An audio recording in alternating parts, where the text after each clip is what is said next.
நீங்கள் அப்படியே தாழ்த்த வேண்டும்.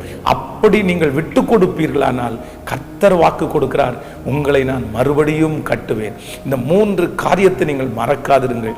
நம்பர் 1, முதலாவதாக என்னை மறுபடியும் கட்டுவதற்கு ஆண்டவராலே முடியும். நம்பர் 2, இரண்டாவதாக நான் கர்த்தருடைய கையிலே எந்த சோதனைகள் வந்தாலும் நான் அதை தாங்குவேன். மூன்றாவது, நான் வனைந்து கொடுப்பேன். இந்த 3 தீர்மானத்தையும் நீங்கள் எடுங்கள்.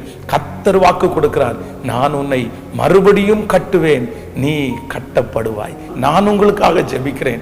ஆண்டவரே, என்னுடைய அன்பு பிள்ளைகளுக்காக ஜெபிக்கிறேன். இன்றைக்கு இந்த சத்தத்தை கேட்டுக்கொண்டிருக்கிற எந்த பிள்ளைகளுடைய வாழ்க்கை உடைந்து போய் கிடக்கிறதோ அந்த பிள்ளைகளுடைய வாழ்க்கையை மறுபடியும் நீர் கட்டுவீராக.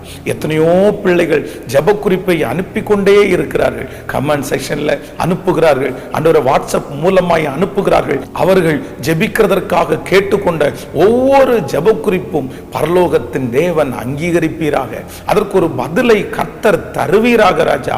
அத்தனை பேருடைய ஜெப குறிப்பும் இந்த 40 நாட்கள் ஜெபம் முடியும் போது சாட்சியின் குறிப்புகளாய் மாறுவதாகப்பா மனதார ஆசீர்வதிக்கிறேன். இன்றைக்கு